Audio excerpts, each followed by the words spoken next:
নতুন পেনশন সংস্কার আইনের প্রতিবাদে ফ্রান্সে ব্যাপক সরকারি বিক্ষোভ ছড়িয়ে পড়েছে। ব্লক এভরিথিং নামে শুরু হওয়া আন্দোলন থেকে প্রায় ৩০০ বিক্ষোভকারীকে গ্রেপ্তার করেছে পুলিশ। শ্রমিক ইউনিয়নগুলোর ডাকা এই প্রতিবাদ কর্মসূচিতে রাস্তা, রেললাইন এবং গুরুত্বপূর্ণ সরকারি ভবন অবরোধ করা হয়েছে। পরিস্থিতি নিয়ন্ত্রণে আনতে দেশজুড়ে মোতায়েন করা হয়েছে ৮০,০০০ পুলিশ ও নিরাপত্তা সদস্য।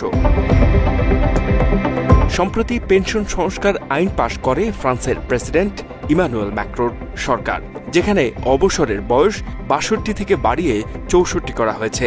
এই সিদ্ধান্ত সারা দেশের শ্রমিক, ছাত্র এবং বিরোধী দলগুলোর মধ্যে তীব্র ক্ষোভের সৃষ্টি করে। এই আইন শ্রমজীবীদের অধিকার খর্ব করবে এবং কর্মজীবনের চাপ বাড়িয়ে দেবে বলে মনে করছে প্রতিবাদকারীরা।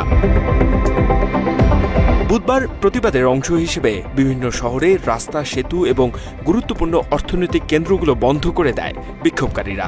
প্যারিস, মার্সেই, লিও এবং অন্যান্য বড় শহরের কেন্দ্রগুলোতে ব্যাপক সংঘর্ষের ঘটনা ঘটেছে। টায়ার জ্বালিয়ে, আবর্জনা স্তূপ করে এবং পুলিশের সঙ্গে সরাসরি সংঘর্ষে জড়িয়ে পড়েন তারা। মাত্র ৩০% টাকায় জমির মালিক হয়ে নতুন বাংলাদেশের গড়ে তোলার স্বপ্ন দেখা বাংলা বসতি। কিছু স্থানে দোকানপাট ও সরকারি ভবনে ভাঙচুরের ঘটনা ঘটেছে। পুলিশ টিয়ার গ্যাস, জলকামান এবং রাবার বুলেট ব্যবহার করে বিক্ষোভকারীদের ছত্রভঙ্গ করার চেষ্টা করেছে।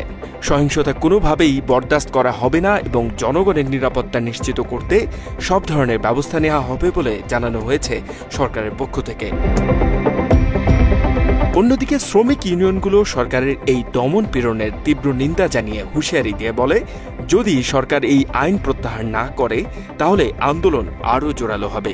আগামী দিনে আরও বড় কর্মসূচির ঘোষণার সতর্ক করে তারা। গত কয়েক সপ্তাহ ধরে ফ্রান্সের রাজনৈতিক অস্থিরতা চলছে। সেই সাথে পরিস্থিতি আরও অস্থিতিশীল করে তুলেছে এই আন্দোলন, যা সরকারের জন্য নতুন চ্যালেঞ্জ হিসেবে দাঁড়িয়েছে। প্রেসিডেন্ট ম্যাক্রোর পদত্যাগ চায় বিক্ষোভকারীরা। আস্থা ভোটে হেরে ফ্রাঁসোয়া বাইরু প্রধানমন্ত্রিত্ব ছাড়ার পর সেবাস্টিয়ান লেকর্নুকে নতুন প্রধানমন্ত্রী বানিয়েছেন প্রেসিডেন্ট ম্যাক্রো। তাকে ক্ষমতাচ্যুত করতে এক হয়েছে ফ্রান্সের অন্যান্য রাজনৈতিক দলগুলো।